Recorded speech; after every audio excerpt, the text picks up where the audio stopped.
Hello, everybody. Hello, testing. Testing, 1, 2, 3. Testes, 1, 2, 3. Testes. If you've got 3 testes, you might need to see a doctor. One of them's not a ball. Yeah. But most people have opposite issues. Too few testicles. That is true. That is true. You know, if you get cancer in one, you got to chop it off. You got to get it sucked out. So, you know, make sure you always check your testicles for cancer. Yeah. Real talk. Yeah. And your anus. It's not the anus really. It's the prostate actually. But you have to enter through the anus. You know what they say? The anus is a gateway to the prostate. Never heard that, but it's a very old saying. I think it's Chinese. You should know. You should know it. Being a Chinaman. No, I'll look into it. It's a great, excellent point again. It is. Rutare. And that's what I do. That's what I do, baby. Is what I do. I'm seated here with Patrick Chamberlain, your co-host, and me also your co-host. 2 co's make a bros. Have you done more sperm stuff? Yeah, I went back to the sperm bank again. It was good. I made another deposit, if you know what I mean. The doctors okayed my sperm, and they basically said that it's great, and they'd love to have more of it, which is nice. It's always nice to hear that about your little swimmers. Yeah, sperm bank wank. Sperm bank wank, which is basically I've been doing, because I'm not a big wanker. Yeah. So I've been doing the vast majority of my wanking in this odd building in central London now, which is different, but it's fun. It's cool. It's sterile. I wipe it down after I leave as well. You know, I do my bit for fellow sperm bank wankers. Nice. But yeah, so they took some photos of me. They took some video of me to kind of like check whether or not I have any obvious genetic defects. You know, like ADHD. I don't know. I do have that. I declared that. Is it? You have ADHD? I was diagnosed when I was 12. I've never been on any meds for it. I've only really taken the meds for lols, or when I felt like I really needed it. My mum wasn't very happy with the idea of me taking speed every day from the age of 12 onwards, and I agree. And I've made it all right. I feel like I might have some sort of attention deficit disorder. Yeah, I think most people I always zone out. I always zone out when I'm talking to people. Yeah, and walk away from... You literally just left me here. And it was just to flip the little thing over there. But yeah, so... Yeah, so anyways, that's pretty much been my week. Yeah, it's been fun. Yeah.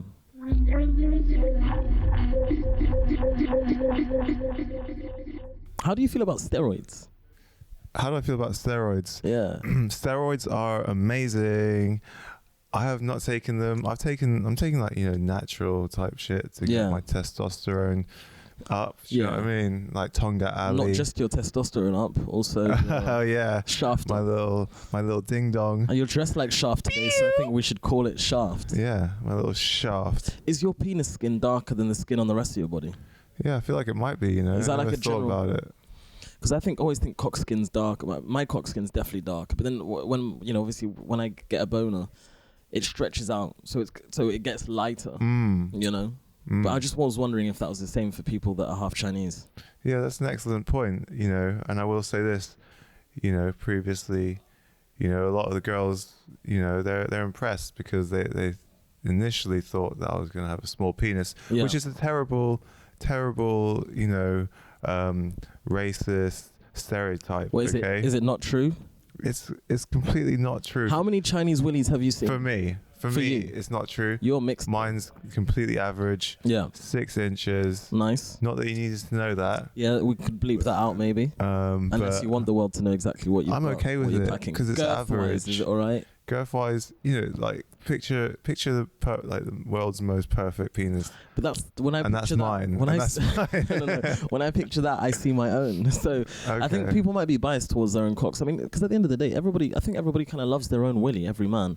But I mean, you should do. But then love yourself. Men don't really like other men's willies, which is interesting. So there's definitely a bias towards the self. Yeah, definitely. You got to rate your own cock, otherwise, you know, who are you? You know. Yeah. If you can't rate it, then you can't really sell it. You know what I mean? You'll be apologizing every time you get in the bedroom. Yeah. That's not a great way to start a sexual encounter, I find. Yeah, just be fully confident in what you're endowed with, and you'll be fine. Size doesn't matter unless it's fucking tiny. All right? Any people with a micro penis listening to this, I'm sorry. Yeah, and I'm sorry you have to deal with that. If you have that, you know, you just get really good with your tongue. hands, fists potentially. Yeah, there's a lot that you can work with. Toys, third parties. You could literally get someone else involved to act as your cock. Cock by proxy. Cock, yeah. Coxy. Cocks. Cock by proxy. I like that. I like that term. We cock by proxy. I think cocking is a bit of a derogatory term maybe for the people that do it. So let's call it cock by proxy. Do you know what I mean? You hire someone to come in and be your cock double. They could even wear a mask of your face. It'd be quite funny if it was, if it was just kind of like if someone hired like just a huge BBC type dude, big black fella, come through to act as their cock by proxy for them in the bedroom, to stand in for them. And they have this kind of like face mask of that person's face on, but it's kind of just like a middle-aged white man. So it's just got this middle-aged white face with like a massive black body and cock and balls attached to it. I think that's a really good business plan, actually. We've got some questions that people have sent in. I'm just going to let you know right now from the very beginning. Our email address is odd, that's ODD, full stop, nutt, that's NUTT, podcast@gmail.com. Now, if you have any questions that you'd like to ask, you need some advice, some relationship help, or maybe just you've done something silly and want to share it with the class and have us roast you, then you can reach us at that email address. You can send us voice notes, you can send us text, and if we think it's funny enough or interesting enough, we will read it out, make fun of you, and ask for the listeners to participate, I guess, in your pain or pleasures. So, moving on, what are we going to talk about today? Yeah, so I was just going to ask you, what's the weirdest date you've ever been on, Rutare? The weirdest date? Wow, you're jumping straight in there, aren't you? Well, so the weirdest date I ever went on. Too weird. I think the weirdest one for me was, and it's only ever happened once, the weirdest date I've ever been on was a date when I took a girl out, kind of like bought her drinks and everything, which is fine, cool, I was happy to do that. She didn't have any money at the time. And we ended up going to a second location that she asked me if I wanted to go to. I was like, yeah, cool, we can go to this place here in London. And what ended up happening is that she ended up bumping into her ex-boyfriend, who I think maybe she knew was going to be there, because why else drag me there? And after maybe having been there for an hour, she disappeared with him off into the night to do ex-boyfriend stuff together. That's very awful and very triggering. Sad. Yeah, it was very triggering. It was, but I'm over it. I met her like a few years later at a party, and we're like kind of friendly now. Yeah. Yeah. The girls can be savages sometimes, and I went on a date once, very similar. Took her to the club, thought it was very cool. She was hot. And then we were dancing, but then she starts vibing with some other guy on the dance floor. They're dancing together. Okay, and I'm like, should we get out of here? And she's like, I'm good. I'm going to stay. Okay. And I was like, all right, see you later. Yeah, did you actually cry? Did you cry on the way home? I had an ego death on the door of the club. And then, what an absolute savage. But, respect to her. Probably a narcissist or some kind, But you know what? This is the way of the world. If you want something in life, go out and get it. Yeah. And if you have to step on a few heads to get that dick that you want so bad, fucking do it. Yeah. Do you know what I mean? Go get it. Yeah. Hey, go get her. That's what that means.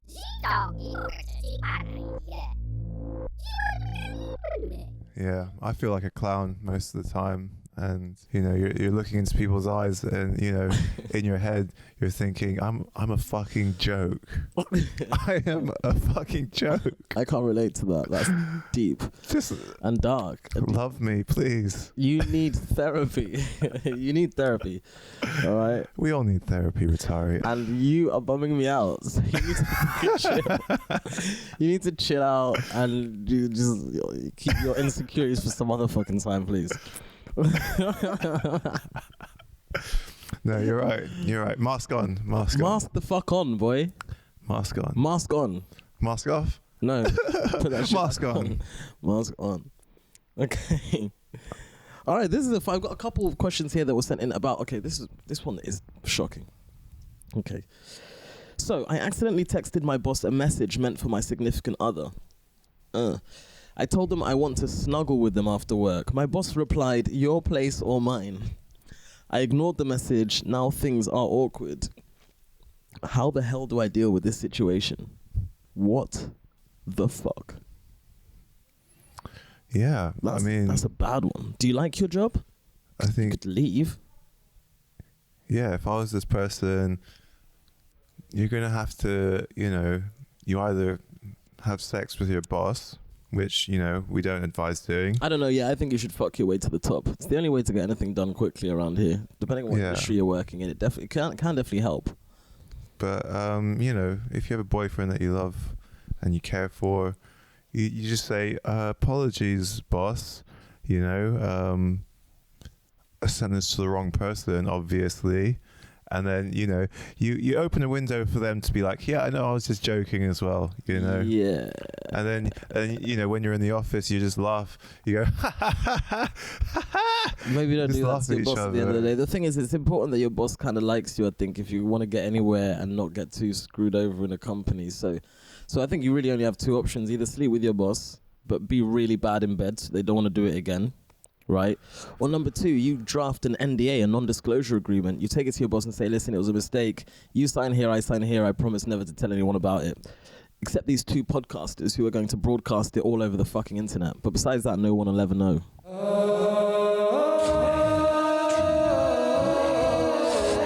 Yo. All right, next question. All right, this is an interesting one. So this is kind of like a couple's relationship one. I'm worried that I'm not attractive enough for my partner and it's affecting our intimacy. What can I do to feel more confident? Wow. I think this one happens quite a lot, possibly. They always say there's like they say a pitcher and a catcher. No, wait, no, that's something else. They say that there's I don't know. They say that sometimes that there's always like one person in the relationship that's hotter than the other. Sorry, what is the question again? You're fucking worse, man.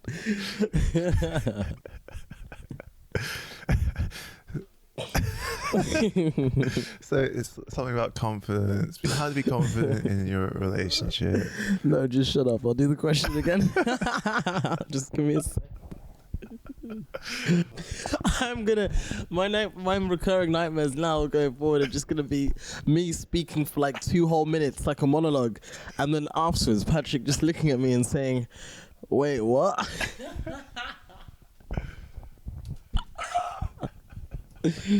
Oh man, oh my god. Okay, anyway, so the question is, I am worried.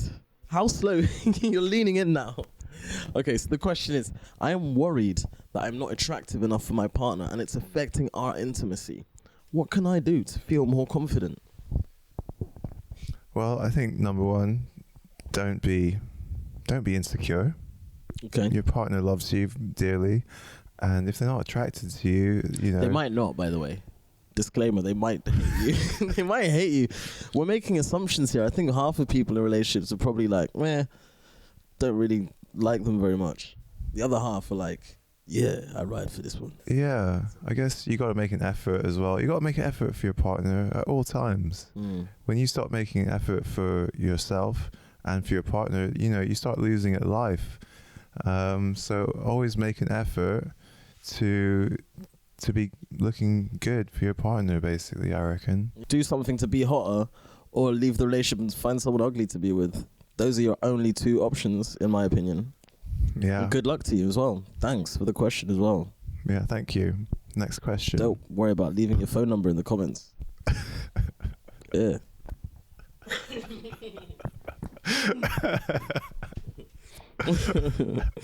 Okay. My roommate won't stop leaving dirty dishes in the sink. Can I legally sell them on eBay? So I've got one question. I've never seen people for sale on eBay before. So are you talking about selling the dishes or your housemate? Simple answer, if you're talking about selling your housemate, I think it's no. Slavery ended a little while ago and we're not selling people anymore. Yeah, I don't, who's buying? You're going to sell dirty plates online. Like, who's going to buy that? I mean, they're not dirty underwear. They're not dirty panties. I'm not sure if there's a market for dirty dishes. Unless... Yeah, I think don't sell them online. I think that's a weird question, number one.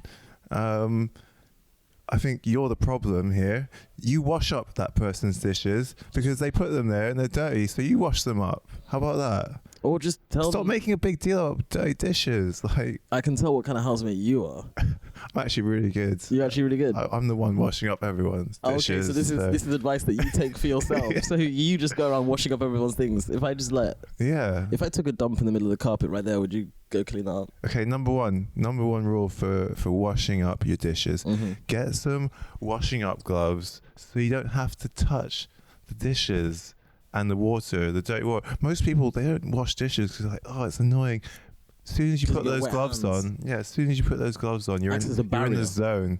Yeah. Like, you're going to wash up everything and you're going to fucking love it. Put on a little YouTube video and wash up your fucking dishes. That's what you need to tell this person who is your fucking housemate, all right? Yeah, tell them that. Absolutely. Yeah. Get them some washing up gloves and then just leave them outside their door as like a little hint. Because, yeah, that is probably the number one grievance of any housemate. I get it. No one likes a slob. No one likes a slob as well. Listen, if you're a slob, it's not going to serve you in life. And also, if you expect other people to clean up after you, it's also not going to serve you in life. It says a lot about you. So if you're one of those people here that's left something out, I just remembered I left some dishes in the sink. Fuck. You're a fucking douchebag. One frying pan and one pot. Basically the only ones we have. So if anyone's cooking while I'm away, they have to wash it. I take it all back. Listen, accidents happen. Sometimes you leave a dish in the sink. It's okay. We're all human. We make mistakes. Yeah, and Moving hopefully on, please. You're a team. Just help out some other people sometimes. But if it's all the time, I get it. It's annoying. Yeah. All right. Next question. And I apologize to my housemates.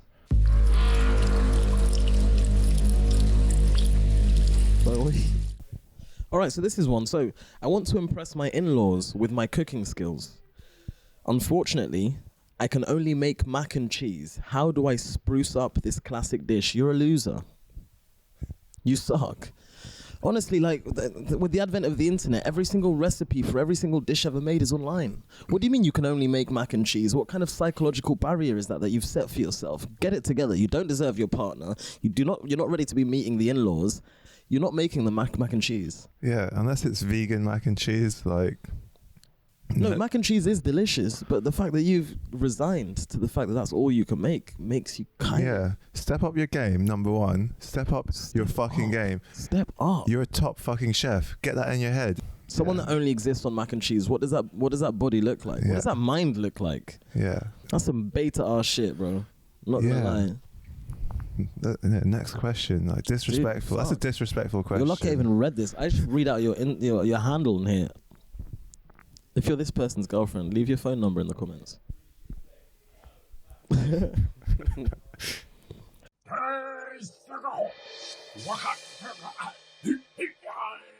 I'm a terrible gift giver. I need to buy a present for my best friend's birthday. How do I choose a gift that won't disappoint them? I don't know. Yeah, I think it's always troubling, when you're trying to buy a gift for someone, because in the back of my head, I'm like, as soon as I leave, this is going on the shelf somewhere, and they're never going to use that gift ever again. So now I'm like, maybe don't buy them a gift. Send them some money. Unless it's your girlfriend or like family member. I guess, if you care about that person, you're gonna know what to buy them. You're gonna buy them something hilarious.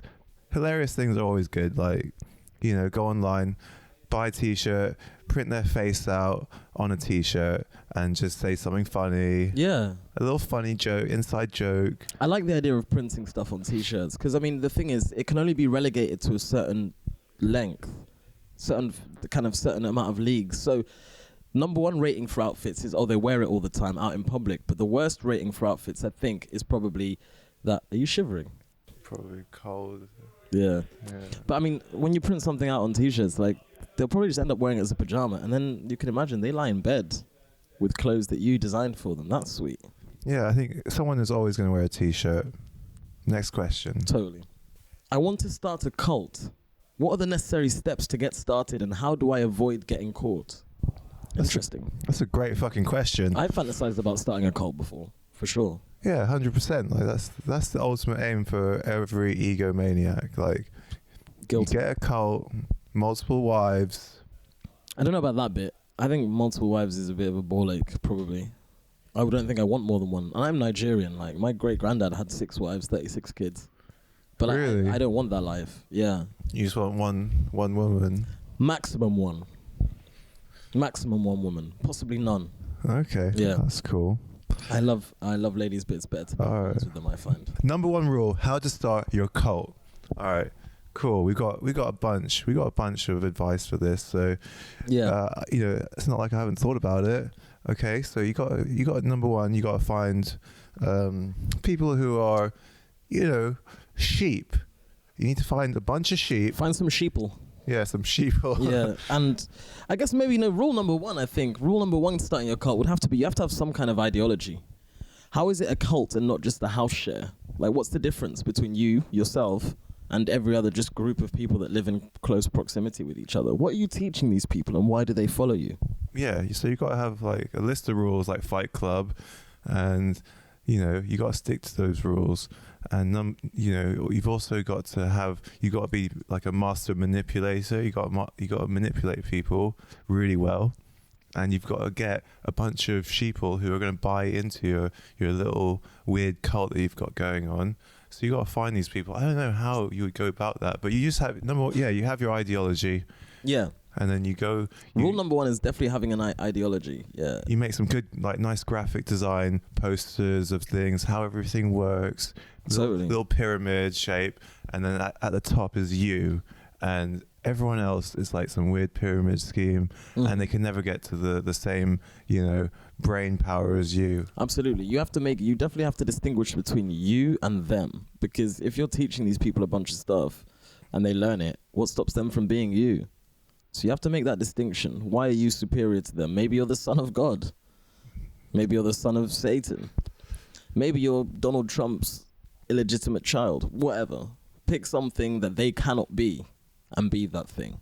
Yeah. I think you probably also need a clubhouse. And then what you do is then you set up a subscription. So like they're all paying you monthly, so you can go about your day. It's like your job, and everyone just keeps giving you money, and you get a little, you be like, okay, invite your friends. You get a little signing on bonus. Totally. And it goes like that. Yeah, and I think from there you probably need like a clubhouse or something, somewhere to exist. If I was to start a cult, Rutare, it would be all just about Mother Nature. Do you know what I mean? It would be like nature cult. We all love Mother Nature, and we go out, we hug trees, we have a little commune. Okay. And it's all lovey-dovey. Like everyone's just trying to. There's gonna be no weird stuff. No weird stuff at all. You're hugging trees. Yeah, it's just a bunch of tree hugging, a bunch of like actual hugging of trees, fire ceremonies. Dancing around fire. You've got drum and bass. You got techno. You've got. So it's like a festival, basically. It's like a all festival. Year round. Yeah, all year round. Nature festival. And you have to share everything with me. Tell me all your secrets, and I'll keep them in a book. Okay. Just for later? Yeah, just for me to extort money out of you. Sounds a little bit like Scientology tree hugging. Yeah. It's like a mixture of Scientology and tree hugging. Yeah. Okay, cool. Is that what it's going to be called? It's going to be called the Tree of Spice.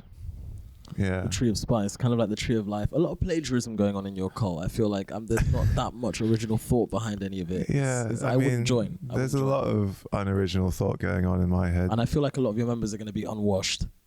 Yeah. And there's no weird stuff. No, there's going to be, actually, that is one thing. Everyone is clean. Like, everyone has to be really clean the whole time. Hygienic, yeah. Yeah. Because, hippies are cool, but they would be a lot cooler if they were clean. I guess so. Yeah, I mean, when you put a lot of them together, it could start to smell maybe. Yeah. Could smell real bad. Yeah, potentially. So keeping your following clean is good. Just you could do communal sponge baths. And stuff. Communal sponge baths. Make it ritualistic, make it spiritual. I think you should hire me as just kind of like creative director of your cult. I would never ever in my million years join this cult. I think it sounds dumb and awful. I'm sorry, but I think I have some good ideas for how we could make it even dumber. I mean, I think I would like to have you there because you're a funny guy. I feel like you're like my jester. Yeah. And that's how I see you. So the problem I don't really fuck with nature too heavy, bro. I'm not gonna lie. I mean, I kind of like it. It's cool, but whenever I get into it, I'm kind of always thinking about about getting back home. So I used to go camping with my parents and like, yeah. I mean, I've camped at festivals, but I'm not really like an outdoorsy type person. I like pretty stuff. I think I can't wait for VR to become like even bigger because then I can just see the nice stuff, set up some fans for the wind and just enjoy it from the comfort of my home. What kind of cult would you start, Rutare? Well, if I were to start a cult, it would kind of just be like, if I'm starting a cult, I'm just basically trying to figure out a way for other people to pay my rent without it being too annoying or engaging. So I might even lock myself into a bit of a building and send daily messages, slide them under the door so that these people don't actually know what I look like, and then just go on with my normal life elsewhere. So these people kind of live in the same building as me. Everyone's got their own rooms. They can deal with their own things and all that. But I slip like little kind of like chat GPT generated words of wisdom under under the door every day at about 6 p.m. Yeah. And they use these kind of like as rules for life. And I just live my normal life. I have a back door, so I can come and go as I please. Because I don't really want any of the admin to do with like people thinking you're their follower. I would love to be anonymous. Maybe once a year on like Christmas, which would be my birthday, which is the end of November, would be our Christmas. We'll call it Yeeksmas. I come out wearing a full balaclava, and I present myself to them. I'm like, here I am, and I do maybe like a 5-10 minute Q&A, and then I just get back on with my life. No, I'm not gonna lie. This sounds fucking sick. Do you know what I mean? would definitely be one of your followers. Well, even now that you know that I'm, yeah, you would be. Wow. I'd love to be involved in your cult. I'd like for you to be kind of like, because you obviously now know. Yeah, but I'll be on your side. You know, I'll be like your man on the inside. Do you know what I mean? And I'll be like telling you what's going on. I'll appoint you. See, I love that you want to become more involved than I do. I really don't want to be involved, but like if you want to, that'd be great. I'm not going to pay you, but like maybe we can figure something out. Well, you can find ways to generate income for us. Maybe. Yeah, I'll make t-shirts. Yeah. I'll make t-shirts. I can't imagine being in a sex cult. I would hate that. I would hate having weird sex with people that I then live with. I've done it before, kind of, just like slept with like housemates, and it never ends well. No, do not shit where you eat. Number one rule of life. Do not, yeah. So yeah. Anyways, that's my cult. Just make some money, you know. Yeah, I hear you. Yeah. I hear you.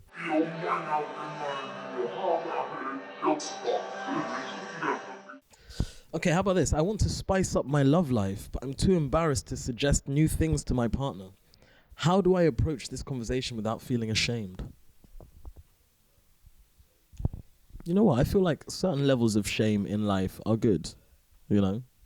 I don't think you should be ashamed of wanting to work on your relationship and spice things up. I mean, if you can't taste the spice in the food, then your partner probably can't either. So one of you should probably do something about it. Yeah, I don't know. Yeah, I think just get the tantric book up, buy a book on Amazon Prime, some sort of tantric sex book, and just fucking go through the entire book with your partner, and you're gonna have a hell of a time. You're gonna have a hell of a time. Totally. I mean, the number one thing is sexual chemistry. At the end of the day, you should be able to have fun together, I guess, right? And yeah, get yourself a book, go through it. Maybe do some nice things for each other as well outside the bedroom, because a lot of the time you do some romantic stuff that will then lead to better sex. You know what I mean? Yes. Take them out to dinner, spank their ass a little bit when you're walking down the street. People usually love that, you know? Just a little pinch here and there in public. Yeah. Look them in the eyes. Yeah, and just like be watching porn when they like walk in the room sometimes and be like, oh. Look what I'm watching. Hurriedly put your meat away and knock the lotion bottle off the table. That will surely get them in the mood. Yeah. For sure. Yeah. Yeah.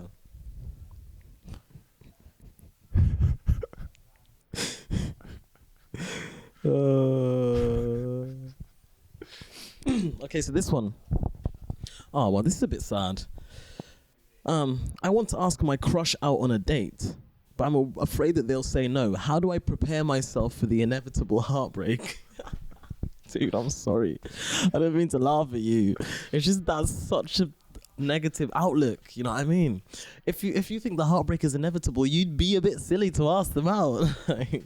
Yeah. You know? Okay. Yeah. Number one, just ask them out. Stop pussyfooting around. Okay. You know, just ask them on a date, and if they say no, then like, just stop dealing with rejection. Like, stop having massive emotional responses to rejection. Totally. And just get over yourself. Get over yourself, and just ask out 20 other people, so that until you get a fucking yes. Until you get a fucking yes. No, I don't think so. I think this is awful advice. What I would say is, first, rule number 1: be realistic. Is your date Rihanna? Like, is this rule number 1? Be realistic with yourself, okay? Because if you're a 6 and your crush is a 10, it might not happen unless you've got a bunch of money. But even then, she's gonna have to wait and see that. You know, who knows? But you have to make sure that this person's at least kind of in your league. Do you have anything in common? Have you spoken to them before? Yeah, I think you got, you know. Is the phone number real? You got to feel the chemistry, and don't lie to yourself. Like, do not lie to yourself. Rule number 1. Don't fucking lie to yourself. My partner is obsessed with their phone. How can I get their attention? Ooh. That's interesting. How obsessed are we talking? I mean, you could text them, I guess. I feel like maybe if they're always on their phone, text them if you want their attention. Send them a text saying, yo. Yeah, how about, like, just do some basic attention grabbing stuff, like waving your hands in front of their face.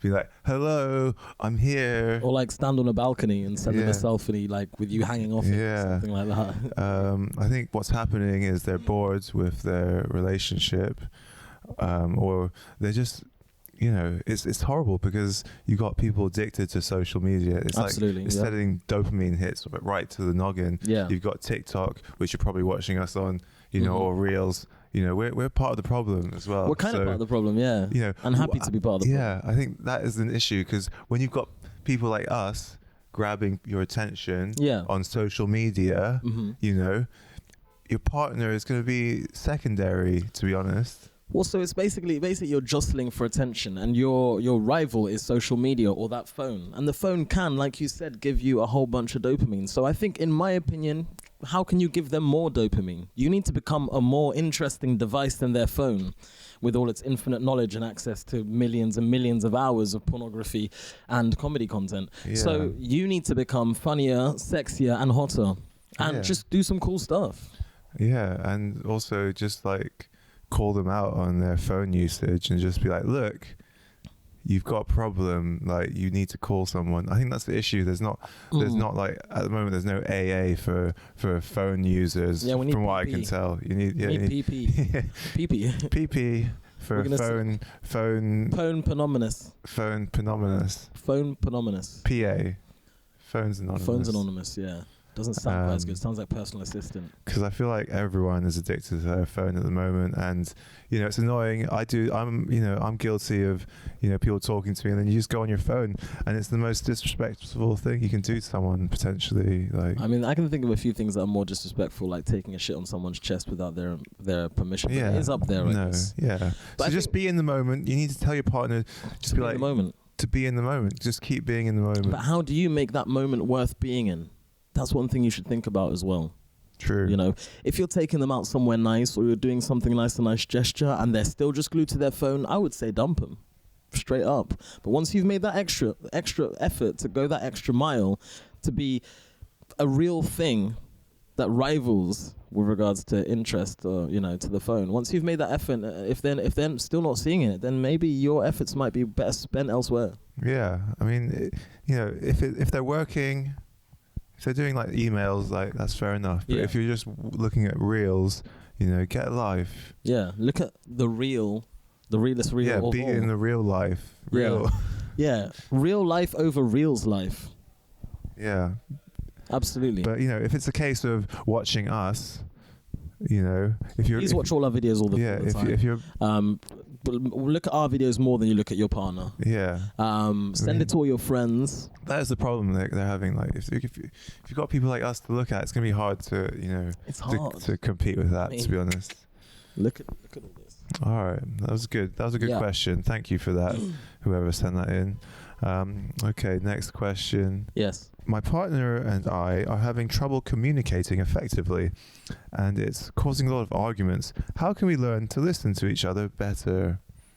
Get a talking stick sit down, pass the talking stick back and forwards, and the other one has to shut up while the other one has the talking stick, and then say what's on your mind. Okay, yeah. And instead of a stick, you know, it can be a dildo or something, just to make it funny. A talking dick. Yeah. A talking dick. Yeah. A talking dick. I don't know.